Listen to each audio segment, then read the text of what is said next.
So welcome to the show, Capi Fullerton. Thank you guys so much for having me. I've been so excited to connect with you. We're so excited to have you. I mean, I know your name well. I feel like we get to know, the tiny little Facebook bubble because we have Mhm. community groups and you've been in our community, just a prominent member of the community, posting, sharing the journey. And we've really just seen you rise in success with what you're doing. And so we thought it'd be awesome to bring you on the show and really dig into what's going on behind the results that you're seeing. You're running a business, you're a mom, you're up to a lot of things. And so really in the show, that's the plan. Let's dig into the entrepreneurial journey. So take us back, Cappy. Were you always entrepreneurial, or when did you realize like entrepreneurship was kind of the path you wanted to pursue in life? I believe I've always been an entrepreneur. When I was in high school, I decided to go to like a charter school so that I didn't have to go to school every single day because I thought it was a waste of my time. I thought that I could be doing more with my time. So I just quit that as soon as I turned 16, got my car, I got 2 jobs, and I just went full throttle. And then fast forward to, I get married and I go to school. I go to culinary school, actually, which will tie in later. Okay. When I graduated from culinary school, we got married and we have our first kid. So of course, I step out of the work field. I become a full-time mom.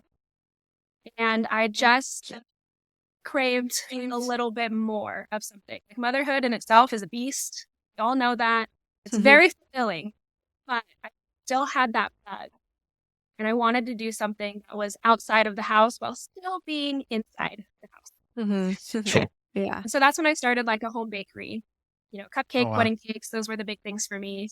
And then when I was pregnant with my second kid, it just got really hard physically for me to be in the kitchen, 8, 10 hours a day on the weekends, driving all over the place to deliver these cupcakes. It just got too much at that point. But I still wanted to do something. I still had that itch.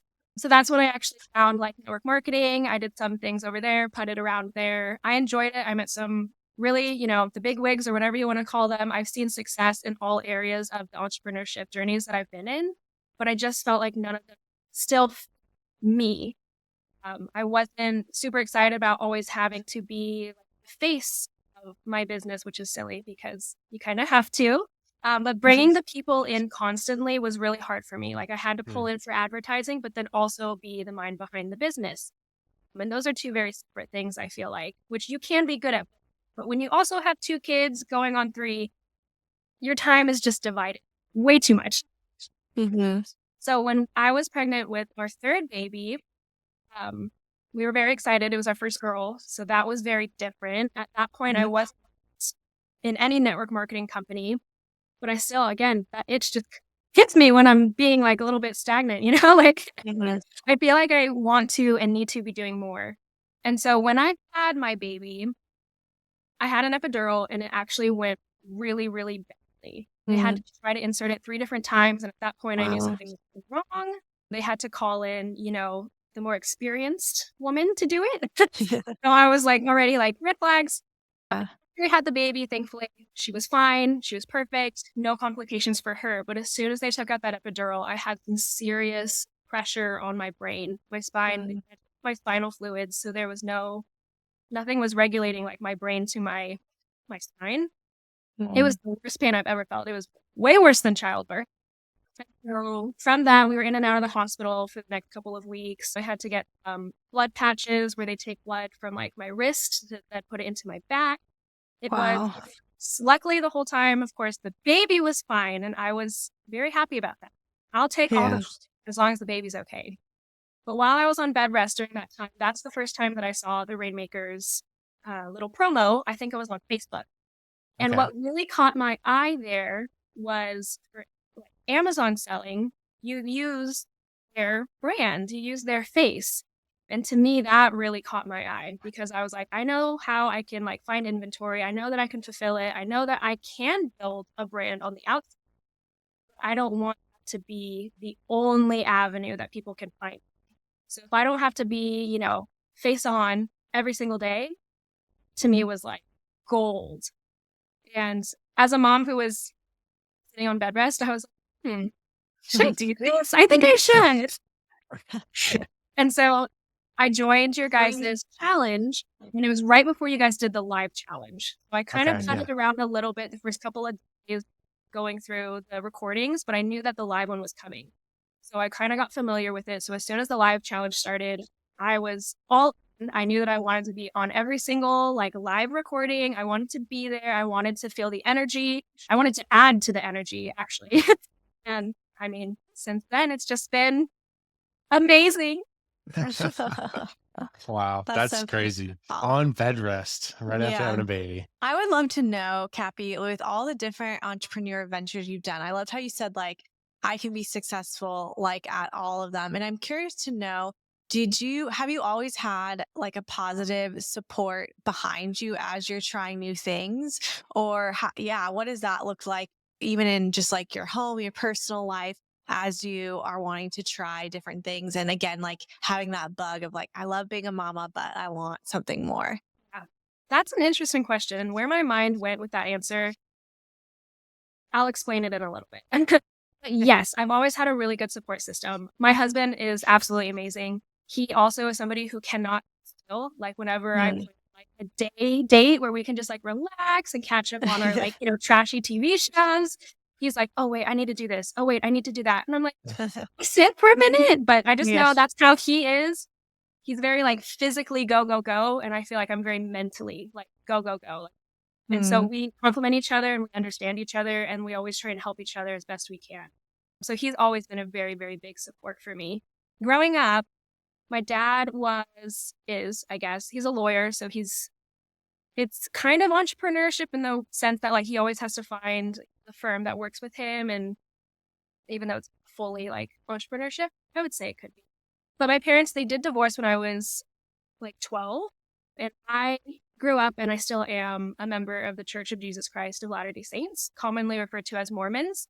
And when my parents divorced, my mom actually came out as a lesbian. And that was like a long time ago. Wasn't super common back then. And so even in the realms where I felt very comfortable, very safe, so at home and at church and at school, I guess, all of a sudden I became very different. Everything just got kind of shaken. And so only being 12 and to have all of these like life crises, I would say, I had to grow up really fast. I had to figure things out. I had to be okay with the fact that, I'm going to be different. I'm going to have a different point of view than a lot of people around me. And I think that's why I was really attracted to my husband in the first place. We actually met when I was like 13. We met through church people. So he kind of knew my whole story. I didn't have to explain it to him. He saw it all unfold. But his career path, he's a law enforcement, he's first responder. He's also seen a lot of things that, typical 16, 17-year-old wouldn't see because he was always volunteering his time there. And I felt like our mindsets were just very different from the typical, up and coming young adult. And so that's been a really stabilizing piece of our relationship, not only like our marriage, but also our relationship as business partners, as, as parents. So that mindset shift of just kind of growing up really fast, I feel like set us apart and built a really strong foundation for us. That's so cool. I think also, seems like you built a lot of resilience early on in growing up, kind of probably quicker than you probably Mhm. wanted to. Did you see that resilience help you in even like network marketing in Amazon when walls came up? I mean, because the way you phrase that, I don't think is like what every single person when you said, I can find success anywhere is kind of how you said it. And that's like a mindset that you've Yeah. developed, Yeah. right? So walk us through maybe it's in the Amazon world, maybe it's before that, but what was the first time you really felt that mindset be challenged where it was like, man, a big wall came up, there's some resistance, there is some big scary thing in business and you overcame. So this is actually going to be kind of silly, but if you could see, I've kind of dove into the pageantry world a little bit. And Okay, I would yeah. say one of my biggest like shakeups was when I did my first pageant as a Mrs. I already had two kids. I was Okay. married. Mrs. pageants are very different from teenage pageants, which I dabbled in as well. When you're a teenager, it's really fun. It's for scholarship. But when you're a Mrs., it's really about community service and how you can serve people around you. And I always felt, I didn't just want to serve because of a business. Like I had that coach. And so for a time, it shifted from business to pageantry and just community serving. But when I competed in my first Mrs. pageant, I mean, it's scary. Like you're going against women, who look like, feel like, sound like they have all their stuff together. I mean, that's the point, right? It was terrifying. I competed in a small state pageant and I got third out of 3. Okay. So I was like, okay, I can improve here. I need to do some work. And that's when I hired a coach. And that's Wow. when, I really just dove fully in. She helps me. I didn't want to change who I wanted to be, was for Mhm. sure. I'm not going to change who I am. I'm always going to be a hot mess. I'm always want to find success, somewhere in the Mhm. mess. So as soon as I hired the coach, she really started to like kind of put the pieces together and just refine, kind of my rougher edges, I would say. I was still me. I was still dorky. I still laughed at everything, I still made weird faces when I felt uncomfortable. She helped me craft my story and my desire in a way that was so much more refined than what I wanted before. It really helped me speak. Mhm. She helped me with my interviewing skills and my speaking skills so that I could get across the points that I wanted to make quickly and have it hit home. And so after I hired her and we got to know each other really well, I decided to do another pageant because I was like, okay, I feel more ready. I feel like I could do it. I did end up getting the California title for the Petite USA system, and I went on to do a Awesome. pageant. And so It's that was, amazing. plus people, 50 plus women in the room. And it Wow. made me feel good because, I'm 5 foot. I'm very short.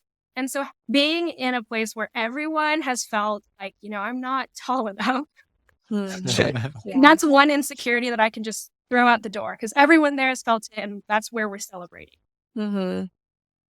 So when I went to nationals, I just had the best time. Like everybody only knew me by the community service that I was giving out because I posted on social media. I had my own podcast, and I was trying to bring attention to, my project. And that's the whole point of, older Mrs. Pageantry. And it was just amazing to have all these people across the nation come up to me and be like, I only know you as, Peacemakers, which was what my title was for my project. And I thought that was really Mm. cool. Like, didn't know I was California. They didn't know I was Capi. Only knew me as like my project name.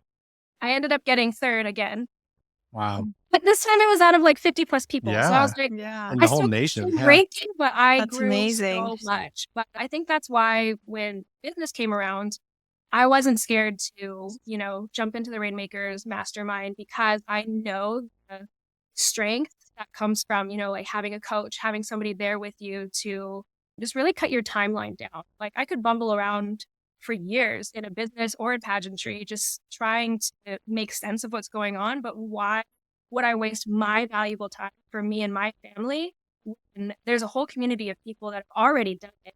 They can tell me, I don't know if that's the best decision. Here's why from their own stories. And Mm. that to me was just straight gold. And I also think that's why I turn around and I do the same thing in our community because if I wasn't hearing the stories that I heard from other Rainmakers, in the Facebook group or on your podcast, I wouldn't have been where I am today. Not even close. Any seasoned entrepreneur will tell you it's not about how much you make, it's how much you keep. We got to increase your income while decreasing your expenses. So, what if there's a way to decrease your taxes, to protect you against liability, and to open up doors to business funding for your business? This is where our friends at Prime Corporate Services come in handy. They're experts and they help our Rainmakers get structured in the right way. We worked out a deal with them just for our Rainmaker community to get you a free complimentary consultation with one of their experts. If you're starting a business and you want to get all your ducks in a row when it comes to the legal entity for your business structure, these guys are the go-to.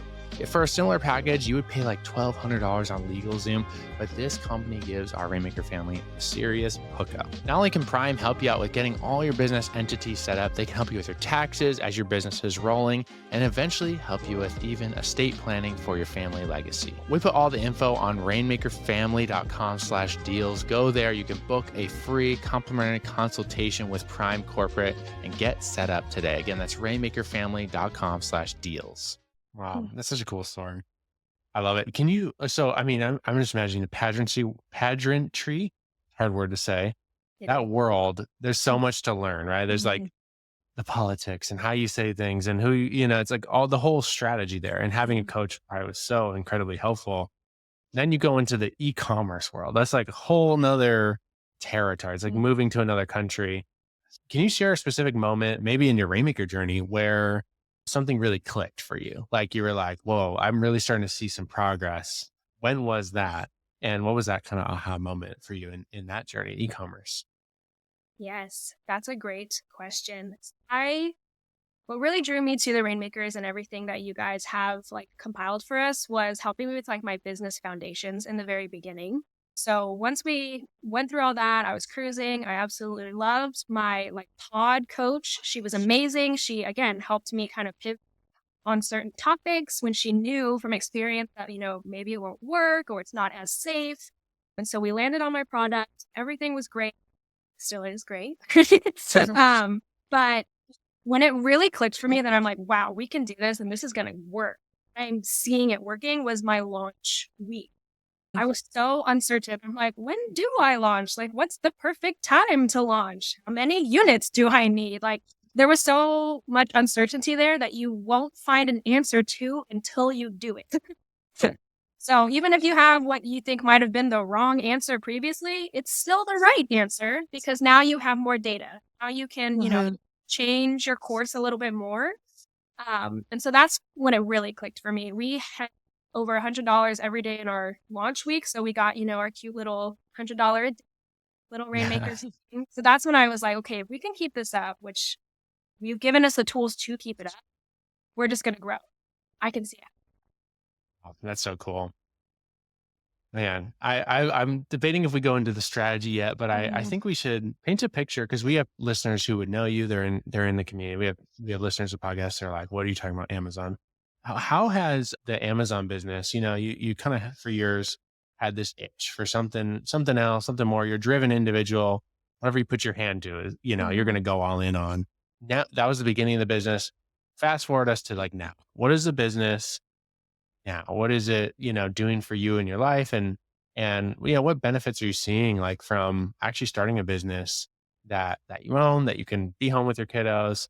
Talk us through that a little bit, like some of the results that have happened. Definitely. We've seen a lot of growing pains, I would say, which is a great problem to have. We've sold out on Amazon twice and had to have doubled our inventory each round. My idea when we started was like, at the year mark, I want to have 3 products. I want to be able to like launch 3 different products, have like the whole brand really building, just make it flow really nicely. As we sold out, had to double the inventory, sold out again, double that inventory, all of the profit, which we were making good profit, it had to be like recycled into inventory, which again, that's totally fine with me because I feel like now that we've had our third order, we kind of know how much inventory it's going to take us. We've really grown. Just got our third round of inventory in right before Christmas. So we missed Black Friday and all of that, but it was totally okay. We've sold over 1,000 units just in those 30 days. And so we know that now we need like 4,000 units at least each order to like make it for like maybe a quarter. So now that we're leveled out, we do expect to see a lot more profit so that we can, reinvest and put it into the business. And I joined this so that we could make additional income from our family. My husband was very on board for us joining so that we could make additional income for our family. I wouldn't say that we've seen money in our pocket yet, but we knew that coming in. We knew that the first year or 2 years, we wanted to recycle all of that profit into the business. So have we grown and been successful? Absolutely. Have we had profit? Yes, we have. But we are strategically putting all of that profit back into the business so that it can just grow and grow and grow. We bootstrapped this entire thing. We only have one business credit card and the limit is only like $10,000. And that's pretty much it. Like we just fill it up, pay it off, fill it up, pay it off. We didn't want to go into a lot of debt. We've tried to be very smart and cautious and aware of our finances while doing this. And so it wouldn't feel comfortable for me on my journey to, open another credit card or something like that until we know, this one's going to be paid off. We have been talking about, different avenues of how to get a little bit more capital so that we can, launch those other products that have kind of been on the back burner. So we've got a lot of growth going on in 2025 and I'm really excited about it. Yeah.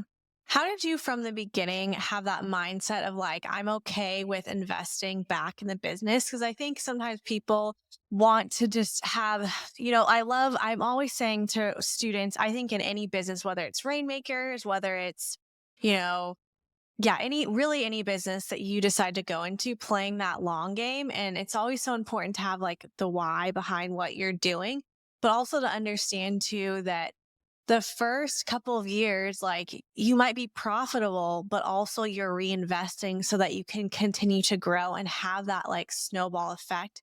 And I think sometimes people, when they come in, they don't have a healthy mind. So they're like, oh, I want to, by year one, I want to retire my husband. And I love that goal. That's such a beautiful goal, but it might not happen in year one It because you probably have to, won't. Like, it honestly, it probably won't probably happen. won't. Yes, it probably will not happen in year one unless you have tons of capital, somebody backing you, and like a product that's, $10,000 or something on Amazon. Like, I don't know. Let's just be honest here. Yeah. So that goal is so good, but also to have, so you got, I think of it as like this big, huge, audacious goal that is so good that you can definitely have, but then also having like bite-sized things in between to remind you about, hey, like to retire my husband isn't going to happen in a year, but how do I continue going when I'm reinvesting? So I would love to know just it sounds like your husband too is on board with that. Like, hey, we're going to continue to reinvest. Where did that mindset come from, or what made that shift for you? It's almost like the reward is coming, but you're also willing to be patient. And I love that. We're willing to be patient only because we knew that the reward is going to be so big. I would not say I'm a very patient person in general, but when I can see it, like I see the goal, like whatever in my mind's eye or whatever you want to call it, I know that it's worth it. And maybe it's not necessarily patience. Like I am actively working on it. I'm not just sitting here waiting for things to happen. So I think that's my difference of like the patience. Like patience, I feel like sometimes they like sitting around, not always doing nothing, but I am like, my brain is always 100% like, what can I be doing today in my 1 hour that I have while kids are napping to move my business forward, move the needle. I want to move the needle every single day, get closer to that goal because I can see it. It's like, it's a year or two out, but it's there. And a year or two goes by so fast. I'm How do you not sure. celebrate in the in between? Like when, yeah, you make profit, but then you're like, oh, dang, I got to reorder inventory. If I want this thing to keep going, I got to go double my inventory. Yeah. So how have you celebrated in the process, like in the small moments in the journey? Honestly, these right here. The Yeah. little like awards and gifts that you guys give out for, in yours, you see the $100 Yeah. award a day. I got that one, launch week. I got my $1,000 Amazon Prime day in July. I got my 6-figure Rainmaker award right around my 1-year mark. And those were the marks that I wanted to hit. I knew that I wanted to hit at those points. I just didn't know how. I thought it was going to be 3 products. Turns out it was only 1 product that was less than like $25. Like, that's cool. I'm happy with it. So you always need to be able to pivot. Like you need to see which side is going to be the brightest side. Because I could just, stop selling my 1 product and maybe gone to like a higher priced product or just kept rolling and say, you know what, my goal was 2 to 3 products by year 1. I'm just going to do that. But I think it would have really derailed us a lot. I just saw so much more brightness and hope and happiness with reordering, doubling the inventory. It just made more sense to us. Obviously, that's a really big part of our journey. We pray a lot about like what we should be doing because we always have, our ideas, our way. That's not always easy. So points like that where it's kind of like, do I go left? Do I go right? It's really important for us to just kind of sit down, take a moment, and just in the quiet and feel out where God's trying to push us because his plan way better than ours. We just don't always know where it's taking us. Yeah. I think Stephen definitely wants to get into like a tactical piece, and I do too, but I would love to hear, and you mentioned it a little bit earlier, but just for other like busy mamas listening, whether you have young kids or older kids or you're working a 9 to 5, Cappy, how have you like carved out time, or what is your intention? Maybe let's go every day, and then a week's time when you are wanting to be working on your business. We talk about moving the needle. So you're always got something to do, always in mind. Like, what are some of those practical tips on like Mhm. scheduling and allowing yourself space so that you can dream while also keeping the business running from a day to day and then week to week standpoint? So everybody talks about, balance, having balance in your life. And when I think of the word balance, I think of two things that, are on a scale and then that scale like stops and you're like, Mm-hmm. balance. But that is not how it works in my life at all. My life Mm-hmm. never Yeah. stops. I feel like I'm more Yeah. of like the juggling act, like what Yes. can I kind of toss to the side at the moment so that I can Yeah. make some time. And sometimes the business gets tossed to the side so I can take Mm-hmm. care of my kids. Sometimes, kids taekwondo gets tossed to the side because I know I'm like, I gotta get this done today. it Yeah. just, it, I would say my biggest tip is that you need to be really effective with communicating with whoever you're raising your kids with.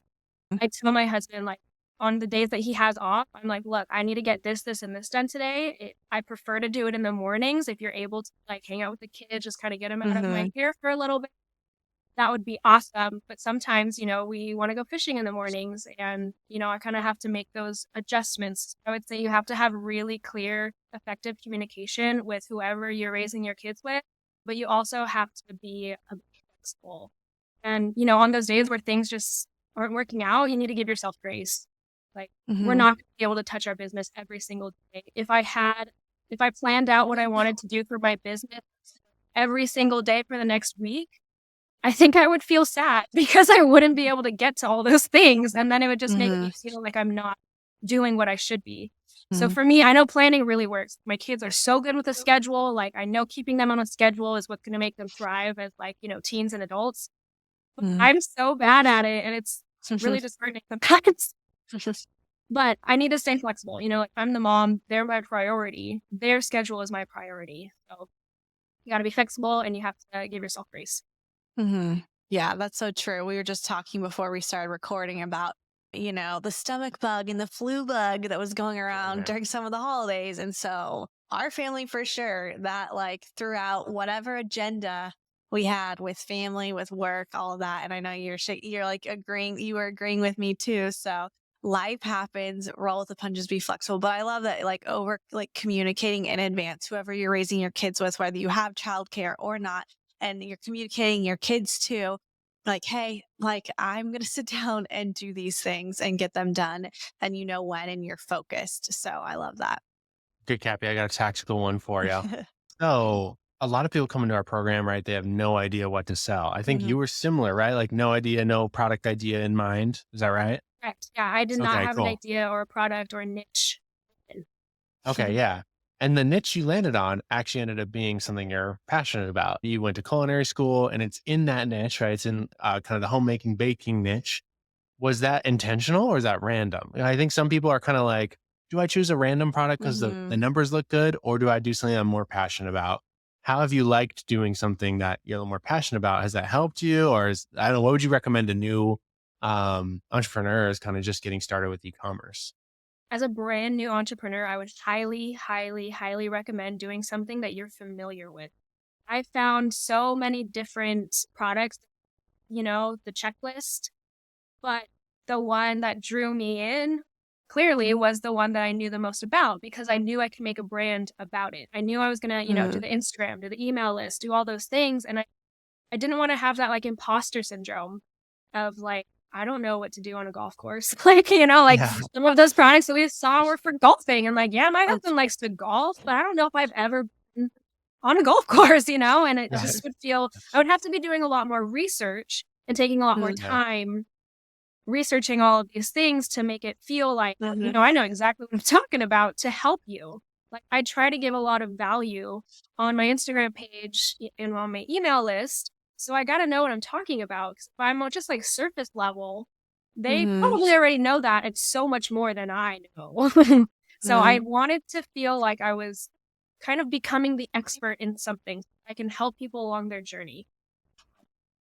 And I feel like it lights a much bigger fire under you to keep the brand going, keep it alive, keep the product on the Hmm. shelf when things get hard. So I would recommend to any entrepreneur, whether it's Amazon or otherwise, like go for a niche that you know, because there are people there, no matter what niche it is, there are Mhm. people there and they're looking for, at the very least, guidance and support. You can give them. Absolutely. And Cappy, looking back on your journey, specifically with e-commerce, like what would you tell yourself before you get started? Like knowing now what you know, what would you have told yourself like from the beginning before you got started in this journey? I think a really important thing to do when you're just starting is you have to go all in. But that does Mm, not mean that you have to go like super big and just like explode and, put 10 things on the shelf. And even if you're like, doing a home bakery, like maybe you do just start with a regular loaf of sourdough, like dial mhm, that in, like go all in, obviously. Like you could get the bread machine, you could get, all the mhm, storage, like go all in that sense, but you don't have to start so big and broad when it comes to, maybe product line or something like that. Like start small, dial that in. And then once you have your systems in place, then you can duplicate. Then you can, add with, cheese and jalapenos or something else, like spice it up a little bit. But you kind of have to prove your concept first. And to mhm, have the least risk in doing that is starting, with one or starting small. So mhm, it's kind of like a catch 22, like go all in, start small. So I don't mhm, know. Yeah. And it helps you with time too. Like I'm not going to be able mhm, to get, 50,000 loaves of bread a week when I'm just starting and I don't even know how to work my oven. mhm. That's huge. Yeah, getting really good and really comfortable at the tools and resources and understanding your product and your who. And yeah, I think about that too with even like product research when you're getting started and trying to figure out what that niche is, getting really good and comfortable at like, if you're with a group of people and they throw out product ideas, you can be like, oh, let me pull up the data. Let me see, is this good? Is this not? And you know that like the back of your hand. So I love that. It's like you're going all in, but also really understanding how things work and the data and really mastering those skills. Yeah, I think that was a huge help on my Rainmaker journey because now, we want to find another product. I already know like what exactly I should be looking for when it comes to the data Yeah. research. I know how I should be performing in PPC. That was a really, really Mm, big one. I've done all of our PPC myself and we've seen success with it because I did so much in the beginning to like really understand what was going on back there so that if I decide to pass it off to somebody one day and take that off my plate, I at least know, like, what are you doing?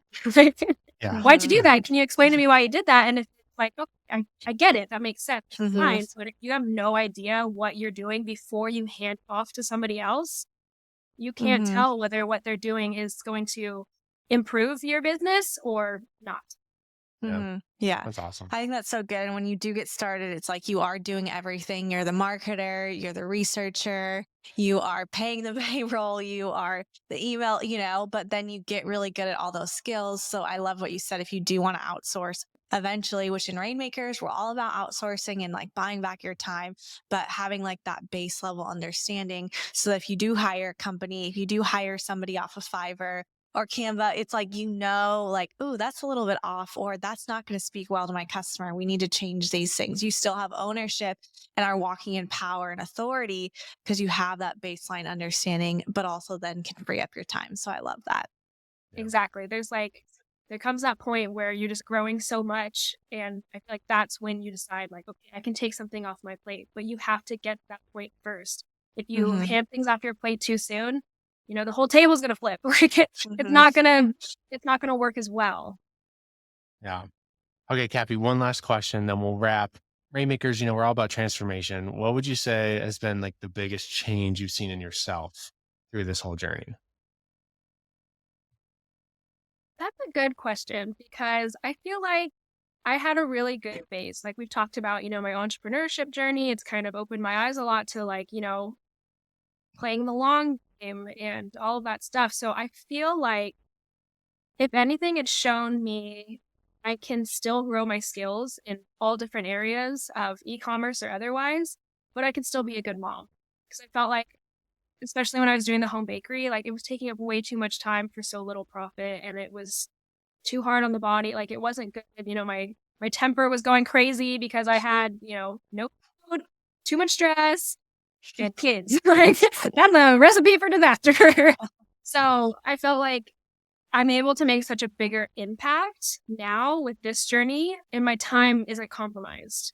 I'm still able to, be there for my kids, be there for my family. And whether the business is going, as fast as I thought it would be or not, I'm still hitting those marks. I still hit $100,000 at the year mark, which is exactly what I wanted.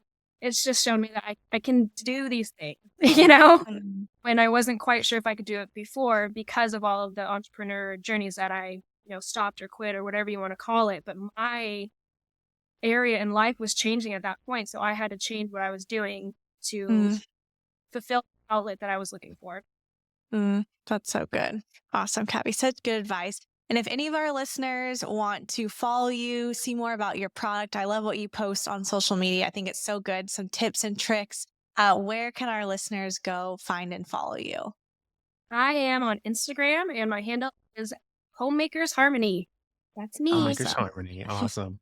We'll put in the show notes. Thank you so much, Cappy, for being here. Just so much wisdom you shared with the Rainmaker family audience. Yeah. And if you found this episode helpful listening, send it to a friend. It'll also be helpful and we'll see you on the next show. All right. Bye-bye. Thank you. Thank you for listening to another episode of the Rainmaker Family Show. If you're not a part of our mastermind yet, I want to say I think you're missing out. Our heart here at Rainmakers is to create total abundance for you. That's why we're offering a free one-on-one family freedom design session for you, our faithful listener. Yeah, if you want to hop on a call with our team, see if it's a good fit to build a business that creates time freedom for you, financial abundance, and helps you leave that thriving family legacy. That's what we're all about in our mastermind. You can grab a time on our team's calendar at rainmakerfamily.com/mastermind. Again, that's rainmakerfamily.com/mastermind.